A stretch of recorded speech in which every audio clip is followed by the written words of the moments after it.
Assalamualaikum warahmatullahi wabarakatuh. Bismillah, alhamdulillah, wassalatu wassalamu ala sayyidina Muhammad Rasulillah wa ala alihi wa sahbihi wa man tabi'a sunnatahu wa jama'atah min yaumina hadha ila yaumin nahdah.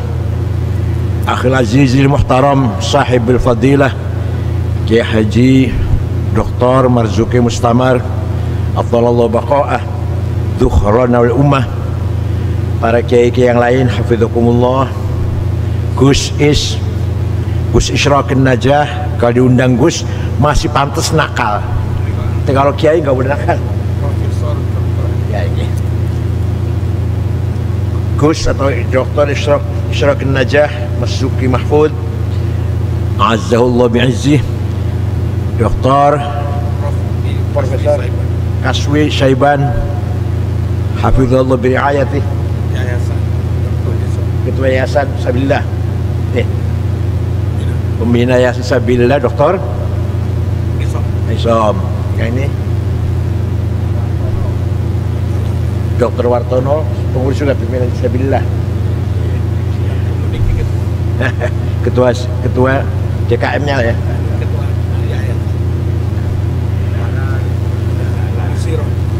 Pak Musiron, Masya Allah, Yassarullah. Rekan-rekan pengurus NU, kalau saya sudah bodolan, ini rekan-rekan pengurus NU, Muslimat Fatayat, Ansor Pagar Nusa, Sadati wa Sayyidati, Anisati, Ashabi wa Zumalai, Abnai wa Banati, Ayyul Hudur. Tanggal 17 Agustus 45 merdeka. Baru 2 bulan, Agustus 13 hari kan ya, sampai Oktober, sampai September, Oktober, mendengar berita bahwa akan ada pasukan namanya NICA, Netherlands Indies Administration. Mereka tujuan ke sini katanya mau mencari orang-orang Belanda yang tersisa di penjara-penjara di sini yang dipenjara oleh Jepang. Datang mereka itu. Ternyata mereka datang dan membawa senjata berat sampai pesawat tempur. Maka Bung Karno dan Sudirman, Pak Hatta, tidak mungkin kalau hanya ingin mencari tahan-tahan Belanda di penjara-penjara bekas Jepang, nggak mungkin. Ini sudah bawa senjata berat, pasti tujuannya lain, bukan hanya itu. Maka musyawarah, gimana nih? Tentara ngelawan, aduh maaf, tentara baru istirahat, baru 2 bulan, capek suruh perang lagi. Jadi gimana? Intifadah, dikeroyok oleh rakyat pakai bata, batu, kayu, ketepel, namanya intifadah bahasa Arabnya. Bukan perang, bukan, intifadah, keroyok. Oke, setuju, intifadah. Tapi yang bisa menggerakkan masyarakat supaya intifadah siapa? Yang suaranya didengar, ayo intifadah yuk, orang semua ikutin siapa? Lah, Kiai Haji Hashim Asy'ari. Itu pasti didengar suaranya. Maka Bung Karno, Pak Hatta dan Sudirman mengutus orang menghadap Kiai Hashim Asy'ari di Tebuireng, menyampaikan salam 3 pemimpin nasional, dan pertama menanyakan tentang hukumnya bela tanah air. Paham tanah air betul? Paham tanah air betul?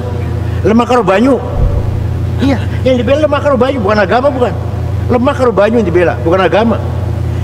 Kiai Hashim Asy'ari mengumpulkan kiai-kiai dari Banten, Menes, Pandeglang, Kiai Abdurrahman, dari Jakarta Betawi Guru Marzuki Cipinang, dari Bogor Abdul Hamid Ajengan Pagentongan, dari Cirebon Kiai Abbas Buntet, Kiai Satori Arjayunangun, Kiai Amin Babakan Ciwaringin, dari Semarang Kiai Ridwan Lasem Bamasum, Kudus Raden Asnawi Kudus, Cepu Kiai Ihsan, kumpul sedaya datang, Ki Mahfud Siddiq segala macam dari Jember, kumpul di Tebuireng tanggal 20 Oktober.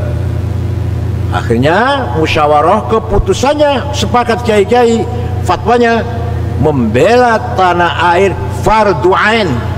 Setiap orang wajib kalau sholat. Gede cilik, tuan nom, pinter bodoh, sugih melarat, kabeh wajib bela tanah air. Karena itu mempertahankan hak kita. Maka diulang lagi penegasan Kiai Hasyim Asy'ari, hubbul watan minal iman, nasionalisme bagian dari teologi. Anda nasionalis harus beriman pada Tuhan, harus bertuhan. Anda bertuhan beragama harus nasionalis. Satu-satunya ulama di dunia yang menggabungkan antara teologi dan nasionalisme hanya Kiai Hasyim Asy'ari. Di Timur Tengah betul nonton. Di negara Arab gak ada, percaya lu lah, lu lawas di Timur Tengah lah, lu lawas, terus tahun setengah. Di Timur Tengah tidak ada. Kalau ulama bicara Islam saja, yang pemerintahnya Jamal Nasir, Anwar Sadat, Hafid Asad, Saddam Hussein, Habibur Gaibah, Ja'far Numeri, Muammar Gaddafi, Abdus Salam Jalud, hanya bicara nasionalis saja, kemudian bicara agama. Yang agama saja, yang nasionalis saja. Di Indonesia satu-satunya tokoh Islam Kiai Hasyim Asy'ari yang menyatukan, tidak membeda-bedakan antara semangat berjuang membela agama dan semangat berjuang membela negara. Wajib bela agama wajib fardu ain, bela negara ya wajib fardu. Faman mata li ajli watanihi mata syahidan. Barang siapa mati karena membela tanah air, syahid. Bodoh kalau membela agama. Ya Allah. Barang siapa berkhianat kepada tanah airnya, jadi secunguknya Belanda, secunguknya Jepang, halal damu, boleh dibunuh. Tapi nggak mengkafirkan, macam-macam betul-betul kafir ke wong. Tapi dibunuh boleh, yang menjadi anteknya Belanda atau Jepang. Walhasil tanggal 10 November sudah siap-siap mau perang. Nikah datang, Kiai Hasyim Asy'ari menunjuk komandan perangnya Kiai Abbas Buntet. Saya baru tahu belakangan. Saya kira dulu Kiai Wahab, ternyata Kiai Abbas. Kiai Wahab itu wakil malah. Mengambil markas di desa Siwalan Kerto. Nggih. Putri Waru ya, Waru. Siwalan Kerto Waru. Sekitar desanya Khofifah pada situ ya. Terjadi peperangan yang tidak seimbang. Walaupun kita korbannya banyak, konon kurang lebih 20.000, tapi kita menang.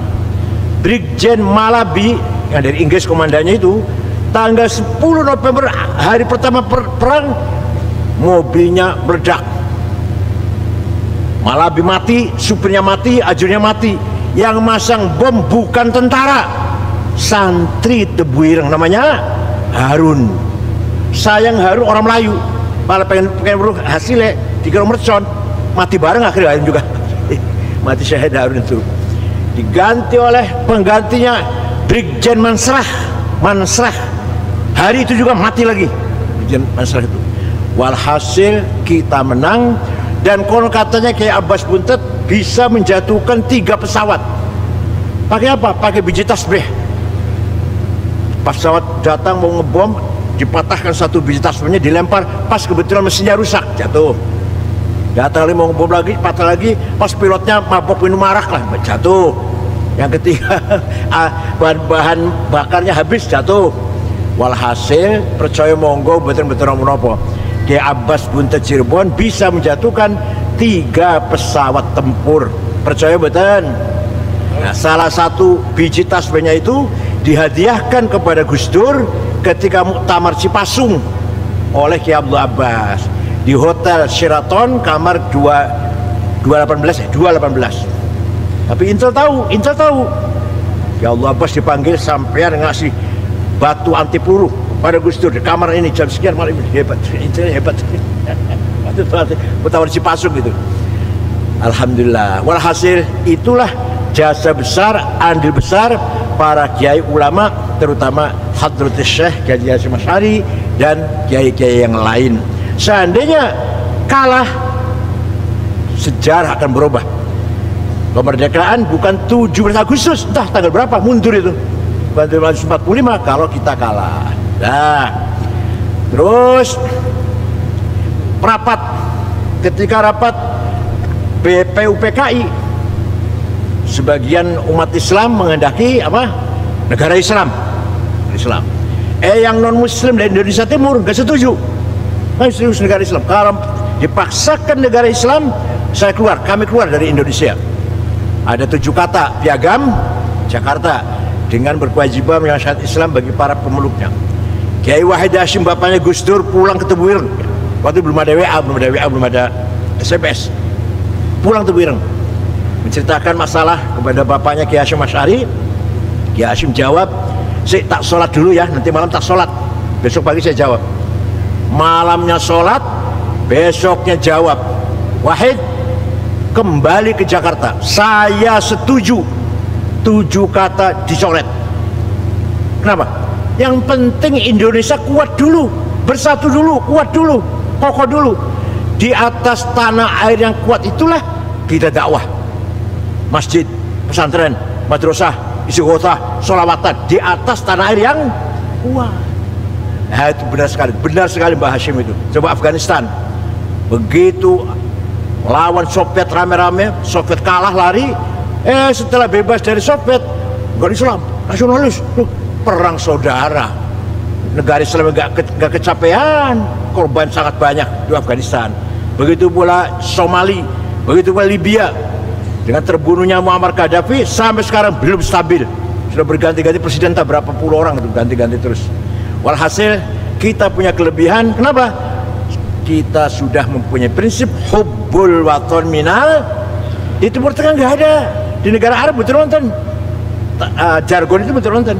Itulah jasanya Kiai Haji Hasyim Asy'ari. Oleh karena itu Kiai Hasyim Asy'ari dianggap pahlawan nasional. Coba, ulama pahlawan nasional. Kiai Wahid Hasyim juga pahlawan nasional. Ulama pahlawan nasional. Tinggal Gus Dur. Gus Dur kita perjuangkan tuh. Kiai Wahab juga ulama pahlawan nasional. Kiai Zainal Arifin mantan Perdana Menteri zaman Bung Karno, ulama pahlawan nasional. Siapa lagi? Kiai Asad ya?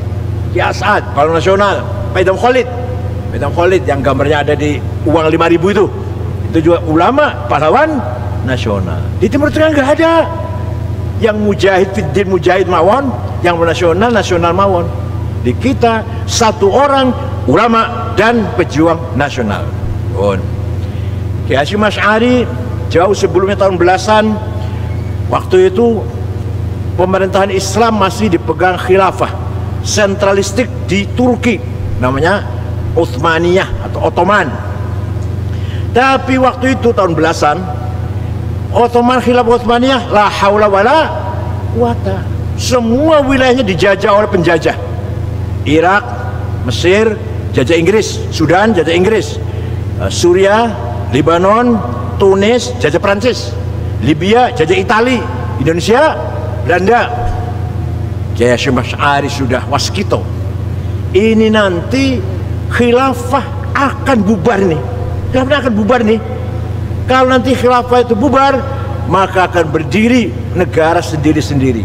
Kalau sudah berdiri negara sendiri-sendiri, negeri Jawi ini jangan sampai negara yang sekuler. Kalau bahasa sekarang sekuler, bahasa waktu itu apa ya? Negara yang tidak beragama lah. Maka itulah asal usulnya Kiai Hasyim Asy'ari mengeluarkan hubbul waton minal iman. Betul. Tahun 1924 Khalifah Utsmani Abdul Majid dilengsarkan oleh Mustafa Kamal Ataturk. Berdiri negara Turki modern, nasionalis, sekuler.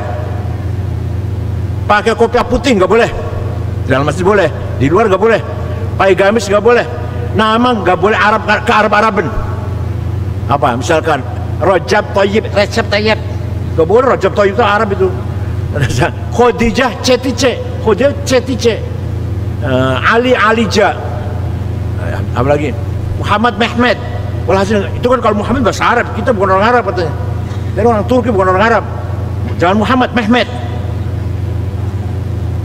Gambar-gambar Khalifah Utsmani buang, dilarang dipasang. Malah sholat azan diganti pakai bahasa Turki. Itu di Ankara, di Istanbul enggak, di Ankara ibu kota memindahkan ibu kota dari Istanbul ke Ankara, azan tidak boleh bahasa Arab, bahasa Turki. Allah Maha Besar gitu. Kemudian gamis, kopiah putih gak boleh dipakai di luar. Kalau dalam masjid boleh. Jadi orang kalau sholat masjid pakai gamis, setelah sholat tinggal di masjid. Itu sekularisasi. Kementerian Auqaf dan Kementerian Haji dibubarkan. Orang mau pergi haji silahkan, nggak silahkan. Negara tidak memfasilitasi ke Turki itu. Dari tahun 24 sampai tahun 75 seperti itu.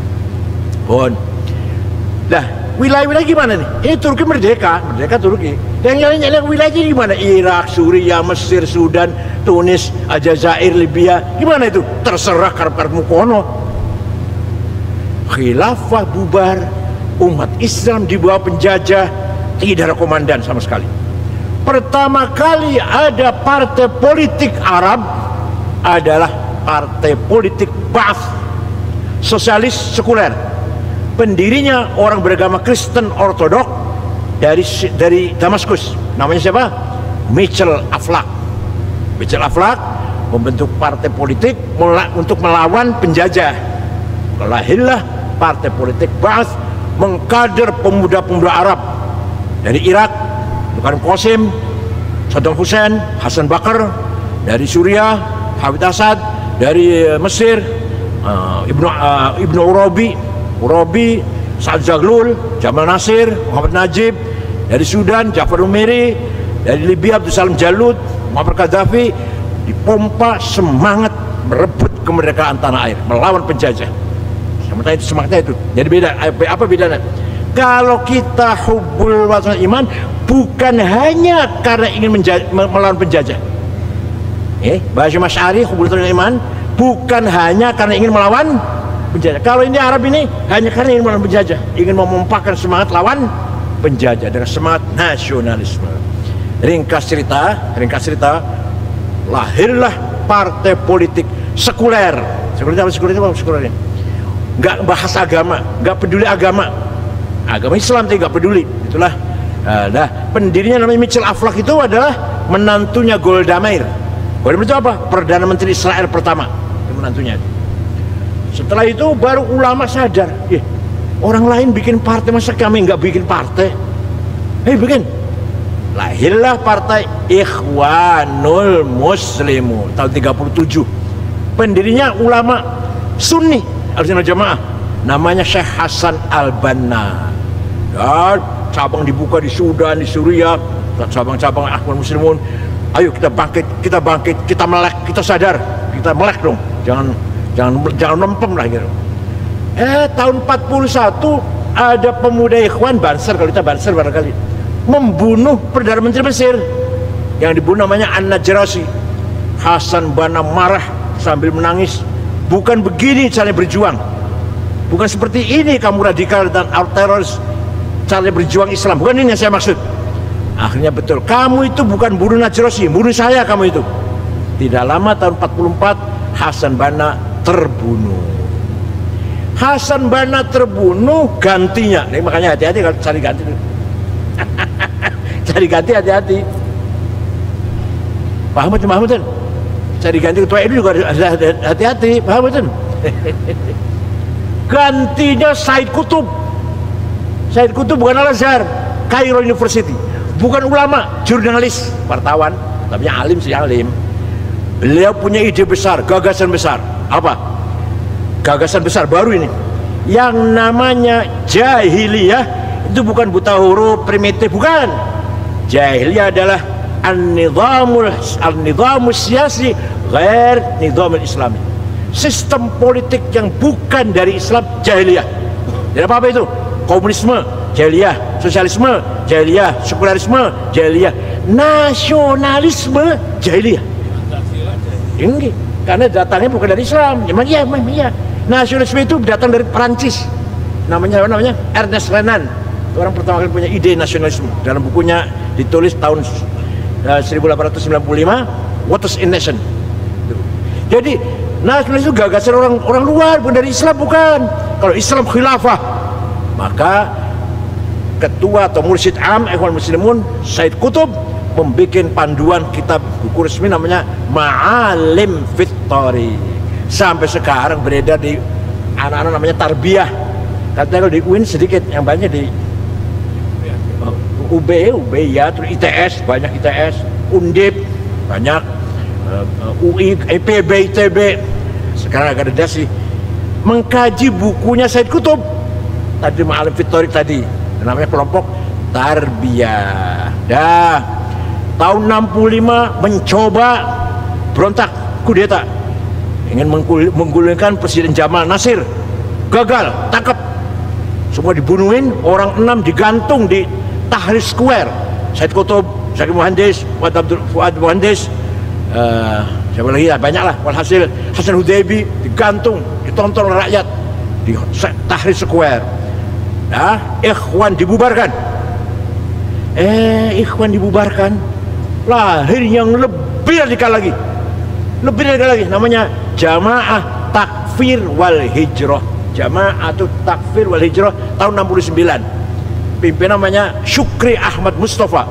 Ini lebih jahat lagi nih, semua orang kafir kecuali kami yang gak kafir. Syekhul Azhar, Turki Sufiyah, Hufadzul Quran, kafir semua kalau nggak berjuangkan khilafah. Itulah namanya Jamaah Takfir wal Hijrah. Mereka berhasil pertama membunuh wartawan senior namanya Yusuf Sibai. Kedua, membunuh Menteri Agama, Menteri Haji namanya Dr. Husain Al-Zahabi. Puncaknya tanggal 3 Oktober 81 membunuh Presiden Muhammad Anwar Sadat. Anwar Sadat meninggal, gantinya Husni Mubarak. Husni Mubarak melarang takfiri, berantas, bunuh semua, kejar. Nggak habis-habis, sembunyi di Sinai, sembunyi padang pasir gurun Sinai. Bahkan ada tokohnya yang lari ke Afghanistan, namanya Aiman Al-Zawahiri. Di Afghanistan ketemu dengan orang Saudi namanya Usamah bin Laden, ketemu di situ. Maka Soviet lari, tinggal mendirikan organisasi namanya Al-Qaeda. Konon yang membiayain Raja Fahad berdirinya Qaeda ini 450 juta dolar, tapi pelatih-pelatihnya semua dari Amerika. Walhasil itulah ringkas cerita ini, ringkas sekali nih. Di Afghanistan lah muncul gerakan-gerakan teroris, ada Al-Qaeda, Takfiri, ada Wahabi, ada Jabhatun Nasrah, ada macam-macam, ada ISIS belakangan. Kalau ISIS 1000% made in Israel. ISIS itu 1000% made in Israel. Pendirinya namanya Mus'ab Zarqawi, umur 22 tahun, anak Jordan, domisili di Tel Aviv. Kalau ISIS, paling nggak pernah bunuh orang non Muslim, ini bunuh orang Islam terus. Kalau ISIS, kalau Al-Qaeda bunuh non Muslim. Wah, konvoi tentara Amerika dibom, itu Al-Qaeda, itu Osama bin Laden itu. Nah, dari Jawa Timur ada namanya Gus Amrozi, Gus Ali Gufron, Gus Mukhlas, Gus Ali Imron. Berangkat ke Malaysia, maunya nawaitunya apa? Kerja di kebun sawit. Sampai ke Johor, Malaysia, jumpa dengan Gus Abu Bakar Basir dan Gus Abdullah Sungkar. Pelarian dari Indonesia karena mau ditangkap menjadi NII, Negara Islam Indonesia, NII. Nah, ketemu akhirnya nggak jadi kerja di kebun sawit. 4 orang ini berangkat ke Afghanistan, dilatih ke bom, cara merangkai bom dan seterusnya lah. Terjadilah terorisme jaringan di Indonesia. Imam Samudra, kalau di Malangnya Salim bin Mubarak At-Tamimi, Malang itu. Terus kalau Batang Dul Matin, kalau Pemalang Hisham Bawazir Umar Patek namanya. Kalau Cirebon Saifuddin, Kuningan Saifuddin Indramayu, Tegal Muhammad Ali, lagi Banten Imam Samudra. Nah, walhasil terbentuklah jaringan-jaringan radikalisme sampai terus di Indonesia. Semuanya merupakan by design, by big design, dengan khitah kubro dari non Muslim, dari orang yang enggak senang dengan Islam. Fitnah muncul tanggal 9 November, 2 gedung di Washington, New York ditabrak dengan pesawat. Itu runtuhnya gedung bukan dari tabrak pesawat. Masa pesawat runtuhnya sampai habis ke bawah, di bawah sudah pasang bom. Pagi itu tidak ada orang Yahudi yang ngantor. Pagi itu nggak ada orang Yahudi yang ngantor, masuk kantor. Tahu akan terjadi. Ada lagi Irak dituduh punya senjata kimia, senjata biologi yang akan bisa memusnahkan massal, gempur. Maka George Bush membentuk pasukan multinasional nyerang Irak. Alasannya apa? Alasannya ingin menghancurkan senjata Irak, yaitu bom kimia dan senjata biologi. Walhasil itulah semuanya adalah fitnah samar, gak jelas fitnah itu. Siapa benar, siapa salah, siapa dalangnya, siapa di belakang. Di timur tengah tuh rawan, gak jelas siapa di belakangnya, apa tujuannya. Kayak demo kemarin, kayak demo tanggal 25 Agustus kemarin. Apa tujuannya? Bu. Kalau demo yang ini belakangan protes dan tersetuju lah, itu jelas tujuannya itu. Karena tujuan jelas. Kita bela kiai, bela pesantren, ngoten nggih? Ya Allah. Tapi mereka tidak senang santri sudah lama, bukan barang baru. Nggih, dulu Masyumi Partai Islam satu, jadi satu. Rois akbarnya Ki Hasyim, akbarnya. Ketua umumnya Pak Nasir, Muhammad Nasir. Ki Hasyim ya ketua, Ki Hasyim, ada Kasman Singa di Meja, ada Mullah Hardin Harahap, ada Mr. Rum. Nah, tapi ternyata dalam perjalanan selama 7 tahun tuh, Ki Hasyim Asy'ari sering direndahkan. Kiai-kiai dari NU direndahkan, diremehkan, disingkur. Disingkur ya bahasa Jawanya. Akhirnya tahun 52 NU menyatakan keluar dari Masyumi. Begitu Masyumi, kata Masyumi, ayo keluar, ayo silakan bikin partai sendiri. Orang bakal iso, sarungan sebagai partai orang bakal. Ternyata ikut pemilu tahun 55, pemilu yang sangat demokratis tahun 55 itu. Lalu pemilu sangat sempurna, demokratis. NU mendapat suara ketiga, pemenang PNI, kedua Masyumi, ketiga Nahdlatul Ulama. Orang kaget semua tuh, kiai-kiai bisa bergaya partai, pada sarungan, gak jelas, gudigen barang. Dari situlah antara Masyumi dan NU bersaing dari situ. Ketika Kiai Hasyim, bapaknya Gus Dur, kecelakaan di Bandung sampai wafat. Ya cuma wafatnya kecelakaan mobil. Gus Dur masih kecil ada tuh. Di mobil ada Gus Dur tapi selamat. Itu Pak Nasir, Rom, Kasman Singa di Meja, Bernya Harahap gembira mendengar berita Wahid Hasyim mati, gembira. Kecuali satu, Pak Hamka menitikkan air mata. Ya orang Masyumi Pak Hamka, tapi mendengar Kiai Wahid Hasyim meninggal menitikkan air mata. Hanya Pak Hamka. Ini cerita gini, Gus Dur cerita ke saya begini nih. Nah jadi kita nggak heran kalau ada kelompok yang masih anti santri, anti pesantren, dan anti kiai-kiai pesantren. Ya biarlah, kita jalan terus, kita bangga, kita iftikhar menjadi santri. Yang kita tunjukkan santri adalah al-hisnul hasin, benteng yang kokoh dalam pertahankan ta'alum din Islami, nilai-nilai ajaran agama Islam. Tanpa pesantren tidak ada orang ngaji mustalah hadis. Tanpa hadis ada, kalau hadis ada, mustalah hadisnya nggak ada. Males lah, ngapain? Ini sahih, kenapa sahih? Ini dhaif, kenapa dhaif? Ini hasan, kenapa hasan? Males. Yang penting ngambil hadis dari kalender Rahul Bukhari, selesai. Rahul apa? Kalender, udah selesai. Daripada mikir-mikir sahih, kenapa sahih? Begitu pula tidak ada yang di luar pesantren mengkaji usul fiqh, ayat muhkamah, mutasyabihah, mutlaqah, muqayyadah, ammah, khassah, majaz, hakiki, nasikhah, mansukh. Itu opoi. Males di luar pesan sudah nggak doyan. Itulah ilmu tajwid, ilmu qiraat, gak ada yang doyan sudah. Padahal itu merupakan turas, khazanah yang berharga luar biasa. Bukan saya menghina. Silahkan tanya pada agama lain, gereja misalkan, Romo, pendeta, panjenengan menawi maca Bible, Injil, wonten idhar, idgham, iqlab, qalqalah, mad lazim, matobi mboten nggih? Yo tanya. Jangan nalika maca Taurat Injil itu ono idhar, idgham, ikhfa, iqlab, qalqalah, mad lazim, matobi'i, huruf halaq, huruf mad ada enggak? Jenengan menawi menceritakan cerita riwayat, ada nggak sanadnya? Kalau di kita Islam mau mengeluarkan hanya beberapa patah kata saja, la dharara wa la dirar, sedikit ya, Itu dari siapa? Imam Bukhari. Dari siapa? Dari Nafi. Dari siapa? Dari Salim Maula Ibnu Umar. Dari Umar, dari Sayyidina Umar. Hanya kamu mengatakan satu patah kata udah hadis sahih. Antara guru dan murid ketemu, muttasil.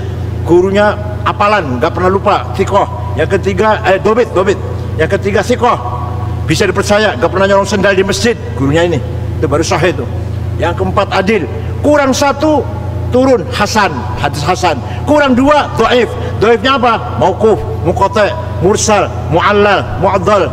Ya Allah, ini ilmu pesantren ini. Ilmu santri ini. Di pesantren nggak ada itu. Zaidut Tawil Abyadu ibn Maliki fi baitihi bil amsi kana muttaqi biyadihi sayfun lawahu faltawa fadhi maqulatun ashrun sawa. Kayaknya ngajinya tuh Zaidun Utaiman Zaid iku Ibnu Malik anak iku At-Tawil wong dhuwur, Al Abyadu kulita putih, Ibnu Malik anak Man Malik biya fi baitihi nang jero omahe bil amsi wingi kana mutagi tongkrong biadi saya pun tangan kel golok lawah bengkokaken sapa zat ing golok fata mau jadi bengkok opo golok kene betul-betul paham ya. Itu namanya kategori 10 namanya. Zaidun esensi atau il quantity, Al Abyadu quality, Ibnu Malik relasi, fi baiti place bil amsi time karena mutaki posisi biadi saya pun to have lawahu aksi faltawa reaksi. Ya aku dikira ibu santri orang tengok apa. Belum lagi bicara analogi. Kias ada 9, Aulawi, Burhani, Mantiki, Jadali, Istiqra'i, Tamthili, Khitabi, Sya'ri, Iqna'i. Ayo.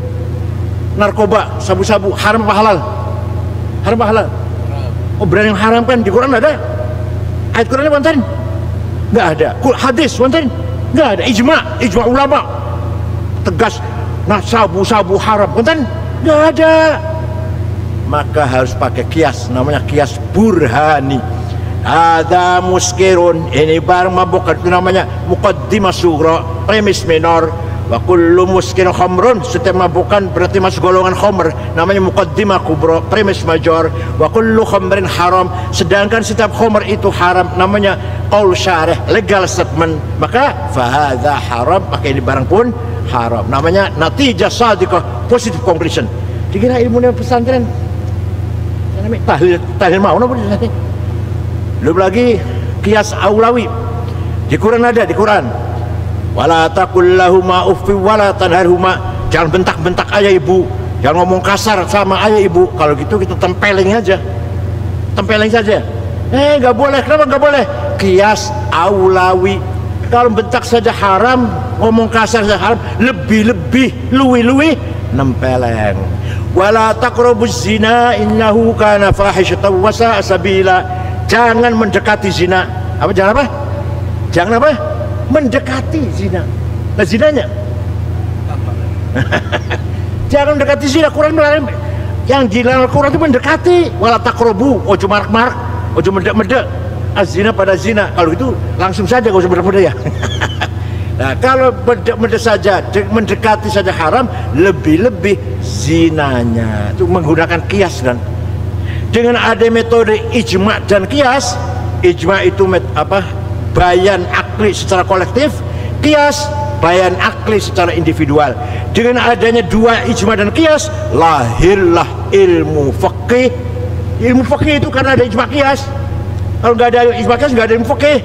Safinah, Fathul Qorib, Fathul Mu'in, Fathul Wahab, Majmu', Muhadzab, Al-Mahalli, 40 jilid. Karena ada ijma dan kias. Malah kebanyakan kias, kebanyakan ilmu itu dari kias, ijma sedikit.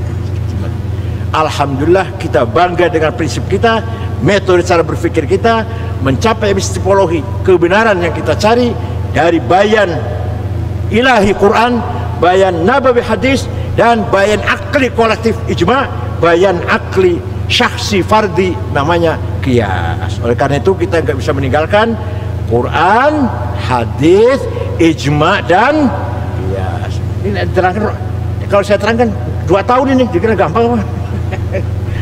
Terima kasih, syukran wa dumtum. Selamat Hari Santri. untuk kita semua. Kita bangga mempunyai hari nasional, Hari Santri. Mudah-mudahan dengan ada peringatan Hari Santri ini, santri percaya diri. Santri apa? Percaya diri. Tidak rasa takut. Wala tahinu wala tahzanu wa antumul a'laun in kuntum mu'minin. Jangan rendah hati, jangan kecil hati. Kamu harus menang kalau kamu betul-betul beriman. Jadi menang itu wajib, kalah itu dosa.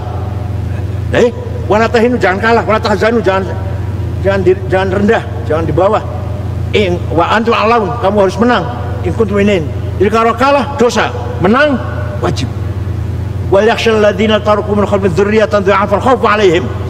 Jangan sampai mati meninggalkan anak yang melarat. Oleh karena itu kaya wajib, melarat dosa. Tenang. Ini Quran. Walaqad katabna fi Zabur ba'd dzikr anna al-ardha arduha ibadiyas solihun.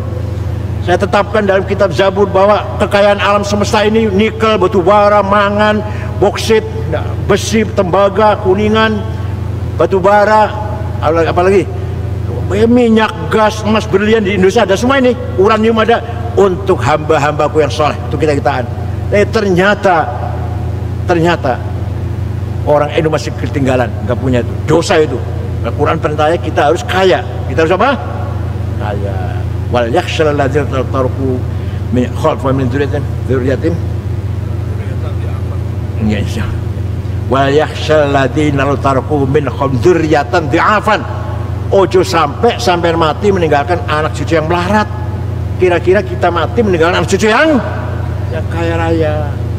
Kita lihat nama orang kaya 50 orang. Nomor 1 Prayogo Pangestu, nomor 2 Budi Hartono, nomor 3 Sinarmas, nomor 4 Antoni Salim, nomor 5 Tanoto, nomor 6 Khairul Tanjung. Tak goleki wong NU Malang betul wonten. Samsuri apa? Jumadi Solikin betul wonten. Nomor 39 Haji Muhammad Bayu yang punya taksi Bluebird. Nomor 40 Haji Rashid dari Kalimantan Tengah. Itu orang Islam tuh. Dari Khairul Tanjung yang punya Trans TV 7 ini, sekolah umat Islam. Terus Muhammad Bayu dan Haji Rashid. Itu masih ketinggalan. Dosa betul, dosa. Pinter wajib. Thalabul ilmi fardhatun, nggih. Pinter itu wajib. Jadi kalau bodoh itu dosa. Pinter wajib, bodoh dosa. Sugih wajib, melarat dosa. Menang wajib, kalah. Syukran wa dumtum fil barakati wan najah.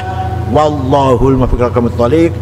Wal yatalattaf ala sya'ran nabikum ahada. Wassalamualaikum warahmatullahi wabarakatuh.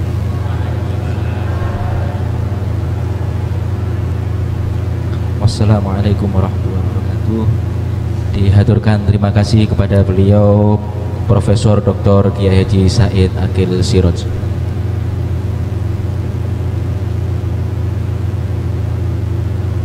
Untuk selanjutnya kita dengarkan Mau'izatul Hasanah yang kedua yang akan disampaikan oleh panjenenganipun Romo Kiai Haji Marzuki Mustamar. Kepada beliau dihaturkan.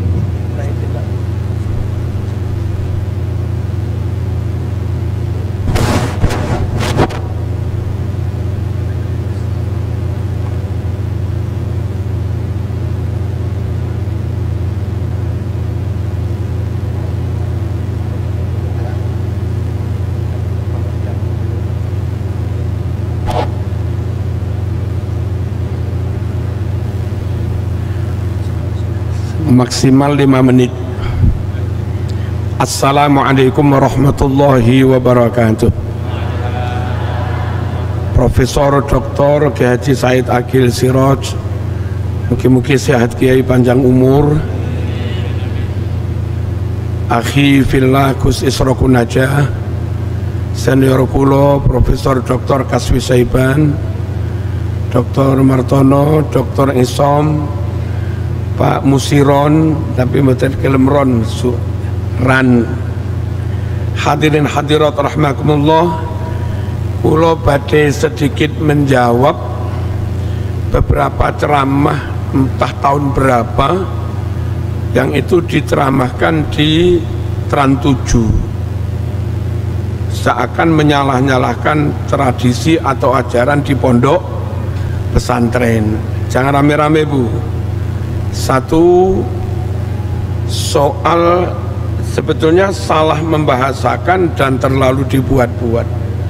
Yang dilakukan santri ketika sowanan ke Mbah War itu bukan ngesot, ngesot ini.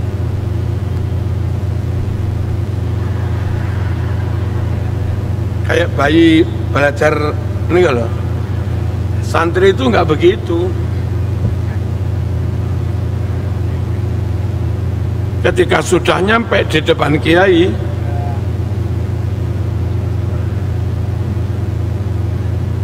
dan itu yang dicontohkan dalam Sahih Bukhari, mboten bid'ah mboten salah, dalam peristiwa malaikat Jibril berpura-pura sowan kepada Nabi dadi murid, tanya Islam niku nopo, iman niku nopo, ihsan niku nopo, tanya kiamat kapan.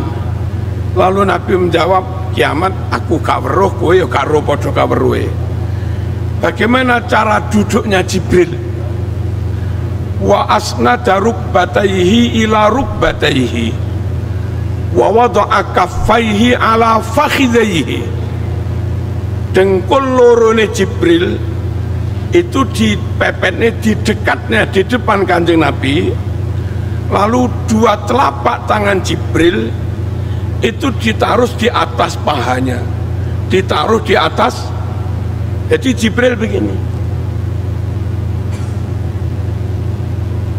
misalnya sama tenggusis terus di depannya ya ibadah matur. Nah di pondok itu ya begitu, bukan kok ngesot ngawur aja. Paham ya? Itu mboten salah, itu benar. Yang nggak boleh menurut fikih itu kalau sampai sujud.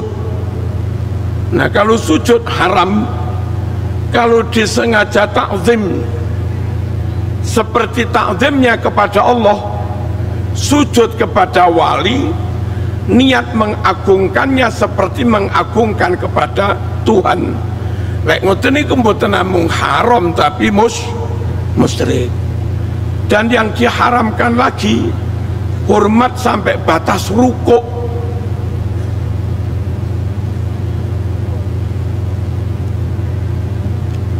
Niku haram teng Fathul Mu'in.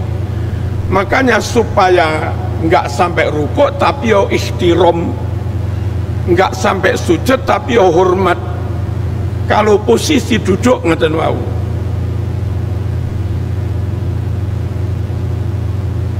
Unsur sujudnya nggak ada, unsur rukuknya juga nggak ada. Kalau Mbah Yai lewat santri ngoten tok nggak sampai rukuk. Mohon lek memberitakan ojo digedek-gedek nih. Oh boleh nggak? Digawe-gawe di framing. Realitasnya nggak seperti itu, tapi cara memberitakannya, cara memilih kata ada hiperbola, dilebih-lebihkan. Paham ya? Nomor satu itu mboten salah, itu sudah benar. Lalu hadis riwayat Tirmidzi dan riwayat Abu Dawud, ar-rajulu minna yalqa akhahu aw sadiqahu ayat hanilah qala la afayaltazimuhu wa yuqabbiluh qala la afayakhudhu biyadihi wa yusafihuhu qala na'am. Artosipun Nabi tangkelet, kalau ada orang ketemu temannya, teman loh, duduk kiai ini teman. Kalau ada orang ketemu temannya dulure, nopo dengan cara membungkuk,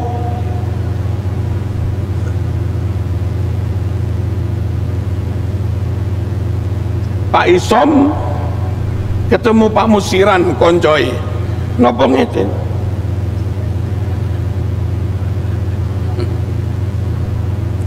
Ya napa lek tiyang ketemu koncone apa inhina bungku, Nabi jawab nggak usah. Napa cipika-cipiki kayak pulang haji, nggak usah. Apa cukup diraih tangannya dan cukup berjabat tangan? Nabi jawab ya.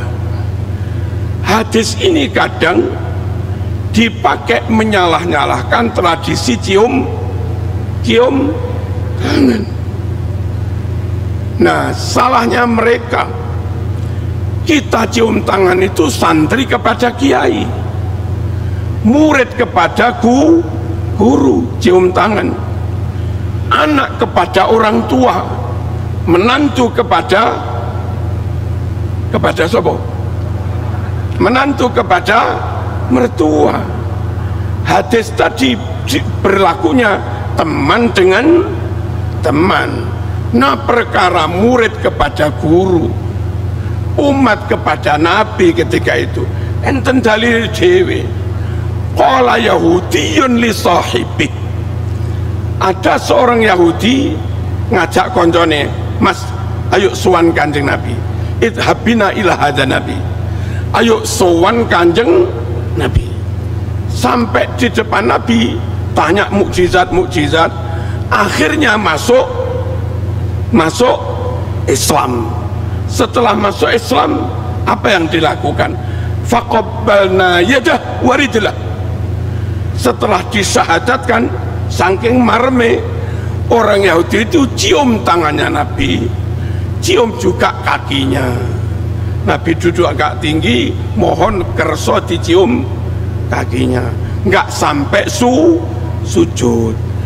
Cium tangan ono dalil dewe. Perkara hadis nggak usah bungkuk, itu konco ketemu konco. Lah sama nang kiaimu mau terapno hadis konco ketemu konco. Lah karena kiaimu iku kok apa kiaimu iku koncomu ngawur ae. Paham nggih? Allahumma shalli ala sayyidina Muhammad. Lalu dalam hadis Sahih Bukhari nomor 4377, setelah berjamaah bubar, apa yang dilakukan sahabat? Faja'alu ya'khuduna biyadih yamsahuna biha wujuhahum. Buyar jamaah kebiasa itu. Sahabat niki mengambil tangannya kanjeng Nabi, lalu tangan Nabi itu mereka usapkan ke wajah mereka satu persatu, cium tangan. Itu hadis Bukhari. Dil napa mboten? Berarti tradisi pondok Lirboyo niku bener napa mboten salah? Jawaban kok enggak jawab iki? Bener napa mboten salah?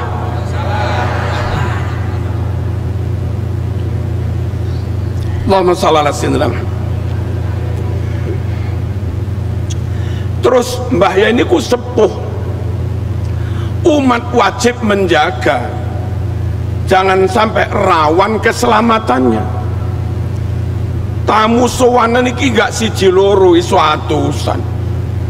Lah kita juga nggak tahu tamu iku umat murid tenan atau jangan-jangan musuh menyusup. Ngoten. Nenek posisine gak oleh niku. Terus tamune dikongkon ngadeg teko murid. Posisi ngadeg niku sangat mudah menjatuhkan kiai, sangat mudah mencelakakan kiai, sangat mudah ngampleng kiai. Sekaligus di samping itu ada dalilnya di depan kiai begitu, sekaligus itu cara paling aman untuk menjamin keselamatan kiai. Iya lek kiai nek nom sak ngeten iki mlayu se iso. Lambah war 86 tahun ya. Ala ngoten lho. Paham napa mboten ngeten. Dadi pun bener tata cara sowan ngoten niku sampun bener, Allahumma sholli ala sayyidina Muhammad. Lalu sing dipermasalahne didik Al-Fatihah, muka-muka waras Al-Fatihah, muka-muka ndang payu rabi Al-Fatihah. Kan NU bolak-balik ngono, kangge wong mati lahul Fatihah. Kok ngono iku piye? Dalam hadis Bukhari Nabi dawuh kullu ma'rufin sadaqah. Setiap perbuatan baik itu berstatus sedekah. Wa tabassumuka fi wajhi akhika laka sedekah. Ketemu kanca mung mesem tok lho, bondo mesem kuwi wis dadi sedekah. La tahqiranna minal ma'rufi syai'an. Jangan sekali-kali kamu meremehkan amal kebaikan sekecil apapun, meskipun mesem ketika ketemu konco. Nah, terus ketika Nabi menjelaskan tentang duha, di manusia itu ada 360 ruas. Setiap hari kudu disodakoi. Ya nopo carane mensodakai ruas-ruas biar nggak gampang kena asam urat, nggak gampang linu. Ben isu sodakohono, kata Nabi, fakulu tasbihatin sadaqah, wa kulu tahmidatin sadaqah, wa kulu tahlilatin. Pokok setiap kalimat yang baik, zikir yang baik, termasuk amar ma'ruf nahi mungkar, opo maneh maca Quran kuwi sedekah. Nah, tentang sedekah menurut Nabi di hadis Bukhari nomor 2563, Nabi makulo sampun sedo, afa atasaddaku anha, mak saya sudah wafat, bolehkah aku mengadakan sedekah? Sedekah itu saya niatkan untuk mak. Nabi menjawab, naam, ya, makmu dapat pahala, afalah ajrun. Nah, sedekah yang bisa diniatkan untuk mayit bukan hanya berkat, bukan hanya amal jariah di masjid, maca Fatihah kuwi termasuk sedekah. Jadi mboten salah ila hadrati titik-titik lahumul Fatihah. Terus teng kitab Jami' Shaghir juz 2 bagian hamish halaman 26 riwayat Baihaqi, Nabi dawuh Al-Fatihatu lima quri'at lah. Silahkan baca Fatihah untuk hajat apapun, pokok hajat sing api-api. Ojo kok tombok togel Al-Fatihah ra oleh. Termasuk ben koncone waras Alfa. Nabi lo sing ngajangi jembar, monggolah teran 7 ngaji yola. Halo, teran 7 lo sebelum ngeritik mbok yo ngaji nelir boyo sing ngono lho. Paham ya?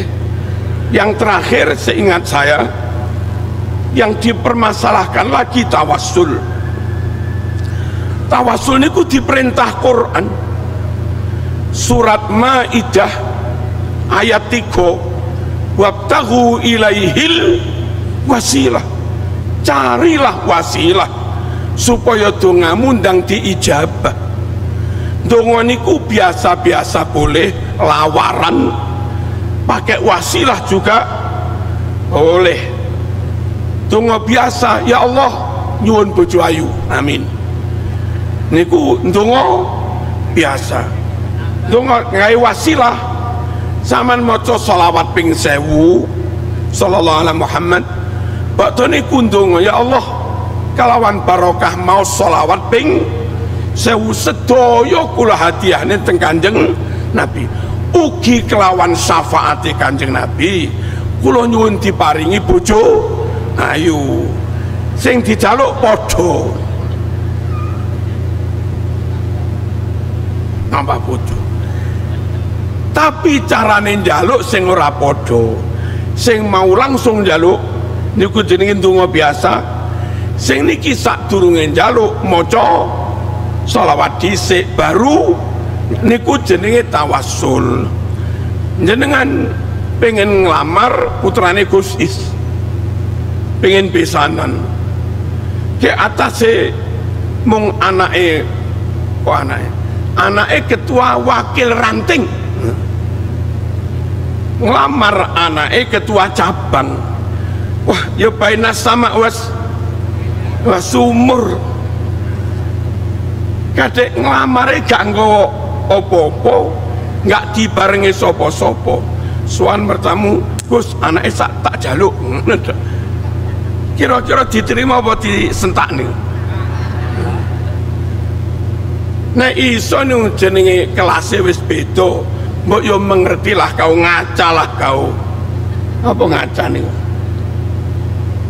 Nah, sadar diri. Sing mau lamar yo anake wong gede. Mestine tawasul baik dengan orang maupun tawasul dengan amal, dengan barang. Masya Allah, kain baju ini mulai ujung sampai bawah lengkap dengan harga yang paling mahal. Seserahan ini dulu, cincinnya 15 gram dulu. Halo, terus make upnya satu set yang paling mahal gitu mengge. Terus jajannya aja mau terima tetel ngawur ae. Nggawa sing akeh, rombongane ya top ngoten.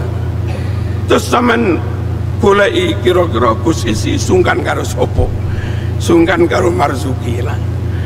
Njaluk tulung kula napa? Badhe nyuwun putrane Gus Is nyuwun tulung. Mungkin Marzuki mangke sing dadi juru bicara. Lah ngono kuwi lho, halo. Insyaallah diterima apa ditolak? Nah, tawassul ngono kuwi.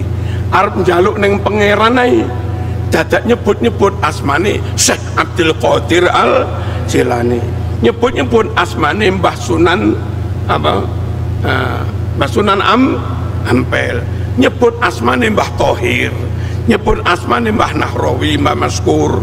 Nyebut asmane Mbah Mastuki Mahfud. Terus sampeyan nyuwun sewu, sakjane wong cilik tapi sama niki bolone wong top kuwi akhirnya ya tetep diterima. Dalile wonten, perintahe wonten, wabtaghu ilaihil wasilah, cari wasilah. Hadis Bukhari nomor 1010, Allahumma inna kunna nastasqi ilaika binabiyina fatasqina wa natawassalu bi ammihi ay al-Abbas fasqina fisqaun. Ya Allah, nyuwun udan dateng panjenengan kanthi wasilah nyebut asmane Kanjeng Nabi. Ojen ben akhirnya hujan. Ya Allah, nyuwun udan malih wasilah nyebut asmane pamane Kanjeng Nabi Sayyidina Abbas. Allah langsung mengabulkan fusqon. Ojen boleh udan mana niku hadis Bukhari. Enggak wasilah boleh, memang enggak wajib, tapi mohonlah TV ojo nyerangi pondok. Wong pondok ngono bendino ngaji kitab. Wong pondok ngono jenenge hatam Bukhari, gak mung pisan pindho bolak balik. Cuma wong pondok kan meneng mawon, ketara ngalim tapi sarunge ngepir kan ya ora masalah. Ngoten nggih, tetep nderek kiai lho nggih, tetep nderek kiai nggih. Nah, masyayikhuna tetep nderek Lirboyo, Ploso, Langitan, Sarang, Sitogiri, Syekhona, Asem Bagus, halo, Lasem, Kajen, Mbah Sahal, Mahfud, Leteh, Gusmus, tetep nderek masyayikh ngoten niku. Tetep nderek Jogja, Kerapia dan yang lain-lain. Dalil urusane kiai kita karek ngelakoni. Sampun cekap semanten mengke dipun enten pembagian hadiah disuwun Gus Is dawuh sekedhik dalam badai teng Sidoarjo. Assalamualaikum warahmatullahi wabarakatuh.